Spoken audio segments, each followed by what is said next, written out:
Hello friends, कैसे हो आप सब। मैं आपका दोस्त प्रिंस आज आपके साथ ये वीडियो में डिस्कस करूंगा how to tackle depression during preparation. My dear friends, आज के टाइम पे हम सब कभी ना कभी अपनी फेज में किसी न किसी एग्ज़ाम की प्रिपरेशन करते हैं। उस टाइम पे हमारे माइंड में सेल्फ डाउट कहीं और डिप्रेशन जैसी चीज़ें बहुत ही कॉमन हो जाती है हमारी लाइफ में। तो आज मैं उन चीज़ों के बारे में बात करूँगा जिसके थ्रू आप कोई भी कॉम्पिटिटिव एग्ज़ाम, चाहे वो यूपीएससी हो, चाहे वो एसएससी सीजीएल हो, चाहे वो बैंक पीओ हो, या फिर जेई मेंस हो, या फिर कोई भी एग्ज़ाम जो आप दे रहे हो, या फिर ट्वेल्थ क्लास ही क्यों ना हो, क्योंकि किसी भी आप एग्ज़ाम के प्रिपरेशन करते हो तो आपके माइंड में सेल्फ डाउट, फियर, फेलियर का डर और बहुत सारी चीज़ें वो आपके माइंड में एक साथ घूमती रहती हैं। आपके रिलेटिव्स के ताने बहुत ही कॉमन जो होते हैं, वो सब डर आपके मन में रहता है। तो आज मैं उनसे डर को आपके मन से निकाल के बहुत दूर फेंक दूंगा। तो चलिए स्टार्ट करते हैं बिना आपका टाइम वेस्ट किए। यार पीपल, जो वो लोग बहुत लकी होते हैं जो अपनी पूरी एग्जामिनेशन की प्रिपरेशन बिना किसी डिप्रेशन और इनसिक्योरिटी के कर लेते हैं। बट आपको बता दूं, वो बंदे जो होते हैं वो सिर्फ नंबर्स में होते हैं जिनको आप काउंट कर सकते हो फिंगर्स पे। लेकिन मैक्सिमम जो लोग होते हैं, 99.9% लोग जो होते हैं, वो कहीं ना कहीं उनके मन में इनसिक्योरिटी होती है, कहीं ना कहीं वो डिप्रेस्ड होते हैं, कहीं ना कहीं वो फियर ऑफ फेलियर होता है उनके माइंड में। तो यार उनसे उभरा कैसे जाए। यार सबसे पहले एक चीज़ बता देता हूँ मैं आपको कि कई लोग मुझसे ये पूछते हैं यार कि मेरी कोई अभी तक मेजर अचीवमेंट नहीं हुई है। फॉर एग्जांपल, यार मैंने कोई आईआईटी में अभी सिलेक्शन नहीं हुआ है मेरा, या आईआईएम में सिलेक्शन नहीं हुआ है, या फिर कहीं मैं कोई टॉपर नहीं रहा हूँ पूरी क्लास में, तो पूरी स्कूल लाइफ में, पूरी कॉलेज लाइफ में, या मुझे कोई फॉरेन का कोर्स भी नहीं मिला हुआ है। तो फिर कहीं ना क्या चांसेस है कि मैं सेलेक्ट हो जाऊँगा।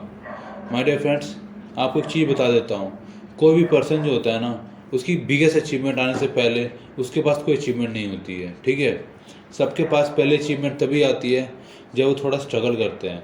जब उनको पहले अचीवमेंट आ जाती है माय डियर फ्रेंड्स, इसका मतलब ये नहीं है कि उनको और लाइफ आसान हो गई है। हर अचीवमेंट के लिए उनको उतनी ही मेहनत करनी पड़ती है जितनी शायद आपको करनी पड़ती है। पर फ़र्क सिर्फ इतना हो जाता है कि अगर उन्होंने पहले अचीवमेंट पा रखी है तो उनके पास एक कहीं ना सेल्फ बिलीफ होता है अपनों, और आपके पास वो चीज़ कहीं ना कहीं लैक करेगी। But I will tell you my dear friends, मैं भी कोई आईआईटी का बंदा नहीं हूँ, मैं भी कोई आईआईएम का बंदा नहीं हूँ, मैं एक नॉर्मल आपके जैसे हूँ। ठीक है, तो कोई चीज़ें मैटर नहीं करती। आज आप कोई भी एग्ज़ाम की तैयारी कर लो, हर एग्ज़ाम का अलग डिमांड है। सो कभी भी हमें ये मत रखना कि मुझे ये नहीं आता तो मैं कर पाऊंगा। भाई आपके पास लाखों एग्जाम्पल हैं जो हिंदी मीडियम से उठ के भी किया है, जो फिजिकली फिट नहीं है वो उन्होंने भी किया है। तो हर एग्जाम को हर बंदा कर सकता है, बस आपके अंदर एक इनर विल होनी चाहिए और करने की। ठीक है, अब चलिए आगे चलते हैं। अब मैं कुछ चीज़ें बताऊंगा जिसके थ्रू आप अपने डिप्रेशन और सेल्फ डाउट को बिल्कुल अपने अंदर से ख़त्म कर सकते हो। माय डियर फ्रेंड्स, आप ख़त्म कर सकते हो, मैं नहीं बोला कम कर सकते हो, आप ख़त्म कर सकते हो। चलिए, सबसे पहली चीज़ जो करनी है आपको, आपको गॉसिप और रेमर नहीं फैलाने हैं। ठीक है, क्यों नहीं फैलाने? कई लोग है इसलिए होता क्या है कि हम कोई भी एग्जाम प्रिपरेशन करने जाते हैं तो हम अपने रिलेटिव्स, अपने फ्रेंड्स और सर्कल, या फिर अपने जो जिनको हम जानते हैं क्लोज वंस, उनको हम इसी बता देते हैं कि हम एग्जाम की प्रिपरेशन करने जा रहे हैं। इससे होता ये है कि कहीं ना कहीं आपके ऊपर एक मेंटल प्रेशर, एक सोशल प्रेशर, एक रिलेशनशिप प्रेशर वाला डेवलप हो जाता है। ठीक है, तो आपसे रिक्वेस्ट है कि आप प्लीज़ ऐसा ना करें, आप अपना काम बहुत ही साइलेंटली करें और आपका जो रिजल्ट आएगा ना उसे हल्ला हो जाने दें। ठीक है, सबसे पहली चीज़ आपको करनी है कि आपको अपनी जो भी चीज़ की प्रिपरेशन कर रहे हैं उसके अराउंड गॉसिप और र्यूमर नहीं फैलाने हैं। सेकेंड थिंग, यार प्रेशर आपको बहुत जगह से मिलेगा, जैसे कि रिलेटिव्स का प्रेशर होगा, पीयर प्रेशर होगा, सोशल प्रेशर होगा। और ये ऐसा नहीं है कि आप इनको आप चेंज कर सकते हो। ठीक है, क्योंकि आप अपने आप को चेंज कर सकते हो लेकिन इस सोसाइटी को चेंज नहीं कर सकते। यार एक बात बताऊँ, जो भी आगे बढ़ता है ना, सोसाइटी उसकी टांग खींचती है। यार हमें करना ये चाहिए कि हमें उसका हाथ पकड़ के साथ में चलना चाहिए, लेकिन हम करते क्या, हम उसको टांग पकड़ करके उसको पीछे खींचते हैं। ये बहुत ही गलत है यार, लेकिन ये चलता आ रहा है, इसको आप चेंज नहीं कर सकते, बट आप अपनी सक्सेस तो पा सकते हो ना। तो चलिए, मैं आपसे रिक्वेस्ट करता हूँ कि प्लीज़, अगर कोई आपका रिलेटिव्स हो या फिर कोई भी आपका भाई बंधु जो इसी एग्जाम की प्रिपरेशन कर रहा हो और आप इस वीडियो देख रहे हो, तो प्लीज़ यार उसे प्रेशराइज मत कीजिए उस बंदे को, उसको अपना काम करने दीजिए और आप अपना काम करिए। अगर उसको कोई हेल्प चाहिए तो आप बेझिझक उसकी हेल्प कीजिए, बट उसकी टांग पकड़ के उसके पीछे मत खींचिए। आपसे रिक्वेस्ट है मेरी, क्योंकि कहीं ना कहीं जर्नी ऐसी बहुत डिफिकल्ट होती है और आप कहीं ना कहीं उसे सपोर्ट देने के बजाय उसको एक प्रेशर क्रिएट करेंगे उसके ऊपर, तो उसकी जर्नी और डिफिकल्ट कर रहे हैं आप। ठीक है, आपसे रिक्वेस्ट है आप ऐसा ना करिए। अगर कोई आपके साथ ऐसा कर रहा है तो माय डियर फ्रेंड्स, ये आपको चेंज होना पड़ेगा, आप सोसाइटी को चेंज नहीं कर सकते, ठीक है। ये एक चीज़ याद रखना माय डियर फ्रेंड्स कि आपके पास बहुत सारी अपॉर्चुनिटीज़ आती हैं आज के टाइम पे। ऐसा ज़रूरी नहीं है कि एक सिविल सर्वेंट या फिर एक यूपीएससी एस्पिरेंट या फिर आप आईएएस बन गए, या फिर आप कोई भी एग्जाम्पल ले लो। जैसे आप एग्जाम्पल के तौर पे बात करूँ, जैसे जेईई में इसका सिलेक्शन हो गया, या फिर आईआईटी नहीं मिला तो क्या होगा, या फिर आईआईएम नहीं मिला तो क्या होगा। तो बहुत सारी चीज़ें हैं यार, आज के टाइम में बहुत कुछ है। ऐसा नहीं है कि अगर आप ये चीज़ अचीव कर लोगे तो बहुत सक्सेसफुल हो जाओगे। माय डियर फ्रेंड्स, आपने कितने बिजनेसमैन को देखा है जिनके पास लाखों की प्रॉपर्टी है लेकिन वो खुश नहीं है। यार एग्जाम्पल के तौर पर आप देख लो, कितने बड़ी बड़ी पर्सनैलिटीज़ होती हैं जो सुसाइड अटेम्प्ट कर लेती हैं, उनके पास सब कुछ होता है। तो हमें लगता है कि सिर्फ पैसा सब कुछ है। हमारे डिफरेंस ऐसा नहीं है। कितने आईएएस ऑफिसर, कितने आईपीएस ऑफिसर रिजाइन कर देते हैं, क्यों? वो कहीं ना कहीं आईएएस, हम लोग सोचते हैं कि आईएएस बन गया तो लाइफ खत्म। नहीं भाई, प्रॉब्लम हर बंदे की लाइफ में है, चाहे आप आईएएस बन जाओ चाहे प्रिपरेशन के टाइम को। ये कहीं ना कहीं जर्नी आपको प्रिपेयर करती है कि आने वाले जो चैलेंजेस है उसको आप इजीली टैकल कर पाओगे, ठीक है। तो आपसे रिक्वेस्ट है कि ये मत सोचो कि यार अगर हम सिविल सर्वेंट बनेंगे, या फिर अगर हम जेईई में क्लियर करेंगे, या फिर अगर हम आईआईएम में जाएंगे तभी हम हैप्पी होंगे या फिर प्रोडक्टिव होंगे। My dear friends, it's your life and you have to decide what you want to do. The third thing which you have to do is talk to your loved ones. Loved ones में आपके parents हो सकते हैं, आपके close relatives हो सकते हैं, आपके फ्रेंड्स हो सकते हैं, आपके जो एस्पिरेंट्स हो सकते हैं, फेलो एस्पिरेंट जो आपके साथ रह रहे हैं। आप उनसे बात करिए। एक चीज़ याद रखिए, आप फेल हों चाहे पास, वो आपके साथ कभी नहीं छोड़ने वाले। और ये एक बहुत अच्छी बात है जिससे आप कहीं ना कहीं अपने अंदर सेटिस्फैक्शन रख सकते हो। यार मैं फेल होऊंगा तब भी मेरे पेरेंट्स मुझसे बात करेंगे, तब भी मेरे पेरेंट्स मुझे केयर करेंगे, और जब मैं पास हो जाऊंगा तो हाँ, तब भी मेरे पेरेंट्स वैसे ही रहेंगे, बस थोड़ी सी अलग स्माइल होगी उनके चेहरे पे। तो उनकी स्माइल के लिए आपको थोड़ा सा एफर्ट डालना पड़ेगा मेरे friends. The fourth thing is think of a bigger picture. Life is too short to waste. My dear friends, आपको बहुत ही अच्छे पिक्चर के बारे में सोचना है, बहुत ही बड़े पिक्चर के बारे में सोचना है। और ये नहीं सोचना है कि एक दिन नहीं पढ़ा तो क्या होगा। माय डियर फ्रेंड्स, ये जर्नी आपकी 1 साल की होगी, 1.5 साल की होगी, 2 साल की होगी, 4 साल की भी हो सकती है। आपको ये सोचना है कि आपने लॉन्ग जर्नी में क्या सीखा है। लाइफ बहुत ही छोटी माय डियर फ्रेंड्स, आपको इसको वेस्ट मत करिए, ठीक है। और इन्जॉय करिए जर्नी को। सिर्फ ये नहीं कि सिर्फ मेहनत करना है, आपको जर्नी को इन्जॉय करना है। और जब तक जर्नी को आप इन्जॉय नहीं करोगे ना, तब तक आपकी मेहनत भी आपके रंग नहीं लाने वाले। आप इस जर्नी को इन्जॉय करिए, क्योंकि ये जर्नी आपको एक अच्छा इंसान बनाने वाली है। आप जो पहले थे और जो आप इस जर्नी के बाद होने वाले हो, आप खुद उसका फ़र्क देख पाओगे। The fifth thing which you have to do is divert your mind with some daily other activities. My dear friends, ऐसा नहीं है कि सिर्फ वो 24 घंटे पढ़ना है, आपको बहुत सारी एक्टिविटीज़ भी परफॉर्म करनी है। जैसे आप फिजिकली फिट रहने के लिए मैंने आपको बताया था कि आपको रनिंग करना है। आप अल्टरनेट डेज पे कुछ फिजिकल एक्सरसाइजेस वगैरह कर सकते हो, अपनी हॉबी को परस्यू कर सकते हो, या फिर गाने वगैरह सुन सकते हो, मोटिवेशनल वीडियो सुन सकते हो, बुक्स पढ़ सकते हो। जो भी आपको चीज़ जो आपको कहीं ना कहीं अपने माइंड को डाइवर्ट करके रखना है। और एक चीज़ और, कभी भी खाली नहीं बैठना है, कुछ ना कुछ करते रहना है। क्योंकि जब वो खाली बैठोगे तो आपका दिमाग कुछ ना कुछ सोचेगा। तो आपसे रिक्वेस्ट, कभी खाली ना बैठें, कुछ ना कुछ करते रहें। ऐसा नहीं कि सिर्फ पढ़ते रहें, कुछ भी करें जो आपकी हॉबी हो, ठीक। अगली चीज़ें जो मैंने आपको पहले बता दी कि अपना काम साइलेंटली करते रहें, और आपको जो रिजल्ट है उसे हल्ला मचाने दें, ठीक है। सो प्लीज़ आप ऐसा स्प्रेड मत कीजिए। मैं कई लोग को देखता हूँ यार कि स्प्रेड कर देते हैं। फॉर एग्जाम्पल, उन्होंने प्रीलिम्स निकाल दिया, या फिर उन्होंने जेईई मेंस निकाल दिया, या फिर उन्होंने पहला स्टेज किसी भी एग्जाम का निकाल दिया, इतना हल्ला मचा देते हैं कि यार मैं तो सेलेक्ट ही हो गया। आपसे रिक्वेस्ट है कि आप ऐसा ना करें। आप जब तक पूरी जर्नी कंप्लीट नहीं हो जाती, आप इस जर्नी बने रहें और इस जर्नी को एंजॉय करते रहें। ऑलवेज मैंने बताया ना कि आपको एक लार्जर पिक्चर के बारे में सोचना है, बिगर पिक्चर के बारे में सोचना है। आप ये बताओ कि आपको एक आईआईटी में एडमिशन हो रहा है फॉर एग्जांपल, सपोज करो, या फिर आपको एक यूपीएससी एस्पिरेंट हो आप, और आपको एक डिस्ट्रिक्ट मिलने वाला आगे चल के आपको एक स्टेट मिल जाएगा, और आप आगे चले तो आप एक अच्छे लेवल पे, नेशनल लेवल पे काम करने वाले हो। यार आप खुद को नहीं संभाल पा रहे हो, खुद की फियर को नहीं संभाल पा रहे हो, तो आप लोगों की फियर को कैसे संभालोगे? जब लोग आपके पास आएंगे प्रॉब्लम लेकर के, तो आप खुद की प्रॉब्लम नहीं सॉल्व कर पा रहे होगे, क्योंकि उस टाइम भी तो आपके पास प्रेशर होगा, पॉलिटिकल प्रेशर होगा, फैमिली प्रेशर होगा, बहुत सारी चीज़ें, रिस्पॉन्सिबिलिटीज़ बढ़ जाएंगी आपकी। जब उस टाइम पे आप संभाल नहीं पा रहे हो तो उस टाइम पे कैसे संभालोगे जब अभी नहीं संभाल पा रहे हो? तो ऑलवेज थिंक अब लार्जर पिक्चर मैंने बताया आपको। जब मैं सोचता था कि यार कि मुझे आगे चल के मुझे एक डिस्ट्रिक्ट मैनेज करना है, डिस्ट्रिक्ट में कम से कम नहीं तो आपके 25 लाख 30 लाख लोग होंगे। यार आप खुद को मैनेज नहीं कर पा रहे हो तो 25 से 30 लाख लोगों को कैसे मैनेज करोगे? One more thing, please have other options ready. My dear friends, आपके पास अदर ऑप्शंस होने चाहिए, जिसको हम बैकअप ऑप्शंस भी कहते हैं। यार आपके पास लिमिटेड अटैम्प्ट होते हैं, ठीक है, आप ट्राई करो 2 या 3 अटैम्प्ट काफ़ी सीरियसली दो, लेकिन तब भी नहीं हो रहा ना, तो आई सजेस्ट कि आपको ये अच्छा बैकअप ऑप्शन के साथ इस एग्जाम को दो फिर। जैसे कि स्टेट सिविल सर्विसेज हो गया, SBI PO हो गया, RBI हो गया, और कोई भी और बहुत सारे एग्जाम्स हैं, उन एग्ज़ाम की तैयारी करते हुए भी इस एग्ज़ाम को दे सकते हो, ठीक है। Please give them a good thought, एक अच्छी मतलब एक आफ्टर 2 और 3 अटैम्प्ट आपको सोचना पड़ेगा कि अब क्या करना है। और मैंने इससे पहले भी अपने चैनल पे एक वीडियो बना रखा है बैकअप प्लान्स के बारे में, उसमें मैंने आपको 12 बैकअप प्लान्स बताए हैं, आपके वेरियस डोमेन्स, आपके वेरियस इंटरेस्ट से लेकर के सब कुछ मैंने कवर किया हुआ है, आप उसको देख सकते हो आप, ठीक है, आपको बहुत अच्छी गाइडेंस मिल जाएगी।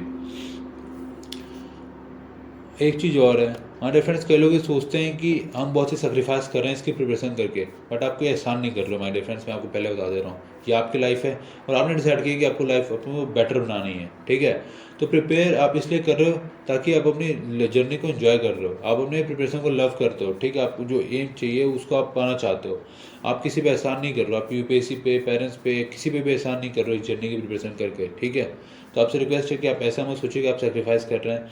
एट लास्ट जो चीज़ मैटर करती है कि आप कितना पैसन है आपके अंदर उस काम को लेके, अपने स्टडीज़ को लेकर के, वही चीज़ मैटर करती है। ऐसा नहीं है कि आप 24 घंटे किताब लेके बैठोगे तो आप बोलोगे मैं सेक्रीफाइस कर रहा हूँ, मैं मूवी देखने जा रहा हूँ वगैरह वगैरह, लेकिन उसका कोई फ़ायदा नहीं है, क्योंकि एट लास्ट आपको रिजल्ट से मैटर करता है। रिजल्ट आया तो ठीक, वरना फिर आपको दोबारा मेहनत करनी पड़ेगी। अगला है एंटरटेनमेंट इन नीडेड। हमारे फ्रेंड्स अब वो टाइम गया जब आपको अपने को रूम के लॉक करके 15 घंटे 16 घंटे उस जर्नी की प्रिपरेशन करनी पड़ती थी, बट अब वो टाइम आ गया है जब आपको अपने एंटरटेनमेंट का भी प्रॉपर ख्याल रखना पड़ेगा।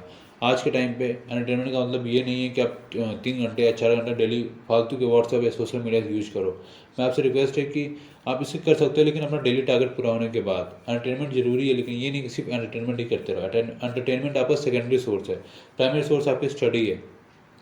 जैसे अगर मेरी बात करोगे तो मैं मूवीज़ देखना पसंद करता हूँ।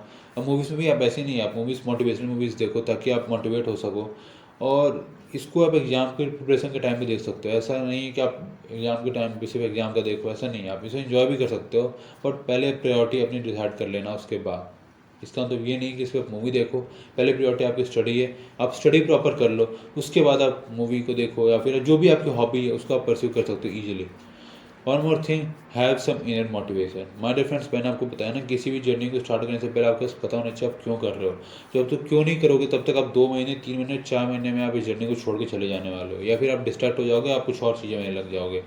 It could be A revenge of sort, for यहाँ पर किसी ने आपको कुछ बोला हो, उसका बदला लेना हो आपको, इसने किसने बोल दिया तुमसे नहीं हो सकता, तुम्हें दिखाना है उसको करके, यार मैं कर सकता हूँ, या आपको पैसन हो लोगों को सर्व करने का, या आपको बस एक अच्छी जॉब चाहिए, एक रिस्पेक्टफुल जॉब चाहिए, या फिर आपको एक अच्छी सैलरी की ज़रूरत है, आप एक गवर्नमेंट जॉब, एक स्टेबल जॉब चाहिए आपको, ये कुछ भी हो सकता है। कि ये सब सोचोगे तो आप डिप्रेस नहीं होगे, क्योंकि आप अपने लिए काम कर रहे हो, ठीक है। अगला चलते हैं।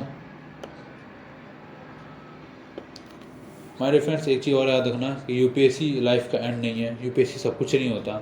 एक बात बताओ, आपने अपनी कॉलेज स्कूल लाइफ को 19 साल या 18 साल दिए हैं, आप अपनी कॉलेज लाइफ को 4 साल दिए हो, तो आपने जो भी कुछ किया होगा तो आपने सीखा होगा ना कुछ।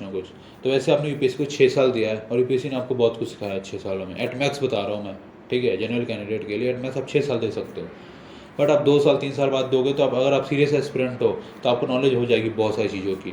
उसके बाद आप बाकी कुछ काम करते हुए भी UPSC को दे सकते हो। आप, मैं आपसे रिक्वेस्ट करूँगा, आप पहले 2 अटैम्प्ट बहुत ही सिंसियरली दो, फुल टाइम डेडिकेट होकर दो। उसके बाद आप चाहो तो कोई पार्ट टाइम जॉब या फुल टाइम जॉब या फिर कोई गवर्नमेंट जॉब के साथ भी इस जॉब को दे सकते हो। अगर आपका बेस क्लियर है तो आप इस एग्जाम को क्लियर कर सकते हो। और एक चीज़ याद रखना कि अगर आप फेल भी हो जाते हो ना, तो कभी भी कर्ज मत करना, आप कॉन्ग्रेचुलेट करना उन लोगों को जो सिलेक्ट हुए हैं, अपने टॉपर्स को देखना, उनकी स्ट्रेटजीज को देखना, और एक खुश रहना कि यार मैं भी आ सकता हूँ अगली जगह। और अगर सक्सेस पा गए हो आप, तो उन लोगों को याद रखना कि यार वो लोग भी फेल हुए हैं, लेकिन उनमें और आप में कुछ फ़र्क नहीं है। फ़र्क सिर्फ थोड़ा सा आपकी हार्डवर्क, आपने सही डायरेक्शन में पुट किया, हार्डवर्क उन्होंने भी पुट किया होगा लेकिन डायरेक्शन सही नहीं होगा। बट आपको याद रखना है कि डायरेक्शन सही होगा तभी कुछ रिजल्ट मिलने वाला है आपको। मैंने आपको बता दिया कि आपको आइसोलेट में नहीं रहना है, अपने आप ग्रुप में बंद नहीं करना है, आपको एक अच्छा ग्रुप के साथ रहना है। एक अच्छा ग्रुप मतलब ये है कि आपको प्रोडक्टिव ग्रुप के साथ रहना है। ऐसा नहीं है कि आप ऐसे ग्रुप में हो जिसमें 4 घंटे पढ़ाई होती है और 8 घंटे फालतू की चीज़ें होती हैं, वैसी कोई जरूरत नहीं ऐसे ग्रुप का। आपको ऐसे ग्रुप में रहना है जो कि एक अच्छा ग्रुप हो, जो आपकी फीलिंग को समझता हो, जो आपकी डिमांड को समझता हो, और वो सेम उन सबका एम एक ही हो। वैसे ग्रुप में रहोगे तो आपको फ़ायदा मिलने वाला है। एक चीज़ याद रखना है कि आप कितना ही पढ़ लो, ठीक है, ये एग्ज़ाम 3 स्टेज का है, प्रीलिम्स, मेंस और इंटरव्यू। कहीं ना कहीं आपकी अगर ये बच भी जाते हैं तो कहीं ना कहीं आपको हर स्टेज में आपके कैरेक्टर को चेक किया जाता है। और कई लोग मुझसे एग्जांपल के तौर पे पूछेंगे तो मैं एग्जांपल के तौर पे देता हूँ आपको। जैसे कि आप प्रीलिम्स में जा रहे हो, आपको एटमोस्ट कितने क्वेश्चन आते हैं? 30 मान के चलो, 40 मान के चलो, बाकी 60 क्वेश्चन क्या लेते हो आप? गैस लेते हो? आपका रिस्क टेकिंग कैपेबिलिटी है, ठीक है। अगर आप मेंस की बात करूँ, आपके पास एनालिटिकल स्किल्स है कि आप किसी चीज़ की एनालिसिस कैसे कर लेते हो, आप कितने पॉजिटिव पर्सन हो, आप कितने नेगेटिव में भी कितने पॉजिटिव ढूंढ पा रहे हो, ठीक है। आप ऐसे में देखते हो, आपकी कोई भी टॉपिक कोई प्रॉब्लम दी जाती है, आपको कितना 1200 और 1500 वर्ड आप लिखते हो, आपकी पर्सनैलिटी को चेक किया जाता है। फिर इंटरव्यू तो आपकी पर्सनैलिटी टेस्ट है ही, तो आप कहीं ना कहीं आपके कैरेक्टर को चेक किया जाता है। तो आप कितना ही पढ़ लो, लेकिन अपने कैरेक्टर पे भी काम करते रहना साथ में साथ, क्योंकि आप चाहे कि नॉलेज कितनी भी हो, लेकिन आप कैरेक्टर सही नहीं हो तो आप सेलेक्ट नहीं होने वाले इस जर्नी में, ठीक है। और एक चीज़ और याद रखना कि कई सारे आईएएस और आईपीएस ऑफिसर भी हैं जो अच्छी पोस्ट पे हैं, लेकिन आज वो खुश नहीं है अपनी लाइफ से, कहीं ना कहीं वो फ्रस्ट्रेट हो चुके हैं उस जर्नी से। तो आपसे रिक्वेस्ट है कि प्लीज़ ऐसा मत सोचिए कि आईएएस आईपीएस बनने के बाद ही खुशी मिलेगी। खुशी आपकी हर लाइफ में होती है, ठीक है। आप हर स्टेज पे आप खुश हो सकते हो, बस आपको कारण पता होना चाहिए। और हम सब यार बहुत लकी होते हैं, लकी हैं, ग्रेटिट्यूड है हमारे, एक फीलिंग होनी चाहिए आपके अंदर कि आपके पास बहुत कुछ है। आप कम से कम 2 वक्त का खाना खा पा रहे हो, आपके पास रह पा रहे हो, लेकिन बाकी लोग के पास देखो वो भी नहीं है। So you have to feel thankful to the God for what you are having, ठीक है। एक जो गाँव में लोग हैं वो भी खुश हैं, और जो शहर में लोग हैं जो अच्छे अच्छे गाड़ियों में घूमते हैं वगैरह वगैरह, वो भी खुश नहीं है। तो यार आपकी खुशी आपकी पर्सपेक्टिव पर डिपेंड करती है, ना कि किसी और की उस पर सोच पे, ठीक है। एक चीज़ और, ठीक है, break from social media. I will request all of you, social media से दूर रहो। क्यों? इसलिए मैं इसलिए नहीं बोल रहा हूँ कि आप बहुत एडिक्ट हो जाओगे, ठीक है, आप बहुत ही मतलब चलाने, एक कहीं ना कहीं पेयर प्रेशर आपके अंदर बिल्ड होने लगता है। फॉर एग्जांपल मैं अपने जितने इंजीनियर्स भाई और जितने डॉक्टर्स भाई लोग हैं उनसे बारे में बताऊँगा तो कहीं ना कहीं उनके दोस्त एक अच्छी पैकेज लेकर एक अच्छे एमएनसीज में होते हैं, या कितने लोग होते हैं जो कि एक अच्छी खुद का क्लिनिक वगैरह खोल के अच्छी वेल सेटल्ड लाइफ हो गए होते हैं, लेकिन आप यहाँ प्रिपरेशन कर रहे होते हैं। तो कहीं ना कहीं उनको देख के एक पेयर प्रेशर आपके अंदर बिल्डअप होता है। तो आपसे रिक्वेस्ट है कि आप इसकी वजह से कम अपने आप को पेयर प्रेशर में ना लाएं और इस सब को डीएक्टिवेट कर दें। 1 साल 1.5 साल से कुछ फर्क नहीं पड़ने वाला, उस चीज़ वापस आ जाएंगी, ठीक है। अब मेरी बात करें तो मैंने सब डीएक्टिवेट कर दिया था और इसने मुझे बहुत अच्छा हेल्प किया, ठीक है, मेरी जर्नी में। You can at least try it out even if you don't agree. एक बार ट्राई करके देखो यार, कोई दिक्कत नहीं है इसमें। नहीं कर पा रहे तो दोबारा आप 15 दिन 20 दिन के बाद एक दिन आप फिर खोल के देख सकते हो, बट आप ट्राई करो कि इससे दूर रहो, ठीक। अगला, be your own guru, don't look towards others when you are in the doubt, ठीक है। Fight yourself and be stronger. मैं आपको बताया कि आपको कहीं ना कहीं सेल्फ एनालिसिस करना पड़ेगा इस एग्जाम में, इस जर्नी में, तभी आप इस जर्नी में आगे बढ़ सकते हो। किसी और की सुनोगे तो यार हर बंदे, जो भी बंदे सेलेक्ट होते हैं इस जर्नी में, जो भी बंदे एक अच्छी पोस्ट पाते हैं, वो सिर्फ और सिर्फ उनकी खुद की जर्नी होती है, खुद का स्ट्रेटजी होता है। किसी और की स्ट्रेटजी कॉपी करके आप उस तक नहीं पहुँच सकते। और किसी ने कहा अगर आपको दूर जाना हो तो आपको खुद एक अलग पर्सनैलिटी बन के जाना पड़ेगा, ठीक है। आप किसी को कॉपी करके ज़्यादा दूर तक नहीं जा सकते हो, ठीक। एक चीज़ याद रखना माय डियर फ्रेंड्स, कि कोई भी अच्छी चीज़ आप पाना चाहते हो वो इतनी आसानी से आपके लाइफ में नहीं आने वाली। आपकी लड़ाई खुद की है, आपकी स्टोरी भी खुद की होगी, आपके स्ट्रगल भी खुद के होंगे। आप कुछ बहुत सारे फेलियर्स लोगे अपनी लाइफ में, जो कि बहुत माइनर हो सकते हैं, बहुत ही मेजर भी हो सकते हैं। बट एक चीज़ याद रखना माय डियर फ्रेंड्स, कोई भी सक्सेस फाइनल नहीं होती और कोई भी फेलियर फैटल नहीं होता, ठीक है। जो आपके अंदर करेज होता है ना, वही आपको हेल्प करता है आपकी लाइफ में मूव ऑन करने के लिए। Keep your spirits up and I am wishing you all the best for your journey. Keep enjoying yourself. And at last इतना ही बोलूँगा, यूपीएससी सीएससी में आज जब आते हो तो आप एक बॉय होते हो, एक गर्ल होते हो, और तो उसमें आपके पास कोई नॉलेज नहीं होती पर्टिकुलर, आपको समझ नहीं होती सोसाइटी कैसे गवर्नमेंट काम करती है, कैसे सोसाइटी की प्रॉब्लम्स क्या हैं, कि इकोनॉमिक्स कैसे काम करते हैं, मतलब एथिक्स की आपको मतलब हर चीज़ कुछ नहीं पता होता। आप एक्चुअली कॉलेज ग्रेजुएट होते हो, कॉलेज ग्रेजुएट को कोई प्रैक्टिकल एक्सपीरियंस नहीं होता है, लेकिन आप लोगों की केस स्टडीज़ पढ़ते हो, लोगों के बारे में पढ़ते हो, लोगों की प्रॉब्लम्स को समझते हो, तो कहीं ना कहीं आप एक जेंटलमैन बन जाते हो और एक लेडीज़ बन जाते हो, एक गर्ल्स हो तो। This is the one exam which changes a person for the good forever. I am proud to have undertaken this journey, whether it takes me to my destination or not. It made me all my buddies working day and night in one room with one ventilation condition, capable of changing the nation in whatever way we like. Whatever we touch in life will turn to gold because we have understand politics, we have understand history, we have understand social relations, we have understood life. मैंने आपको जैसे बताया कि इसमें आप politics सीख जाते हो, आप हिस्ट्री सीख जाते हो, आप ज्योग्राफी सीख जाते हो, आप कोई भी सब्जेक्ट उठा लो यार 6 से 12 तक की, आप किसी भी बच्चे को बुला लो। यानी एक चीज़ सबसे अच्छी बात बताऊँ, जब आप इस जर्नी से निकलते हो ना, तो आप कहीं ना कहीं 0.1% में होते हो। आप कहीं भी चले जाओ, किसी पार्टीज में चले जाओ, किसी रिलेटिव्स के पास चले जाओ, एक्सेप्ट आप कहीं IAS के बीच में चले जाना, क्योंकि खुद आप इसी पार्ट से निकल के गए हुए हैं। ठीक है, जो के पार्ट। लेकिन यार आप समझो इस जर्नी आपको बहुत कुछ सिखा देगी, बहुत कुछ बता देगी। तो प्लीज़ आप इस जर्नी से सीखते रहिए, और आप प्लीज़ डिमोटिवेट मत होइए। ये जर्नी यार हर बंदा डिमोटिवेट होता है, बट आपको याद रखना है कि ये जर्नी आपकी है, डिसीजन आपका है। और लाइफ में अगर सक्सेस आपको पानी है, बड़ा आदमी आपको बनना है, तो स्ट्रगल आपको करना पड़ेगा। और एक मुझे आपको भी एक एग्जाम्पल कमेंट सेक्शन में बताओ जो कि बड़ा आदमी बना और उसने स्ट्रगल ना फेस किया। यार हर बंदे की लाइफ में स्ट्रगल होता है, फेलियर होता है। तो please be happy and keep moving. Thank you, मिलते हैं अगले वीडियो में, तब तक के लिए बाय बाय।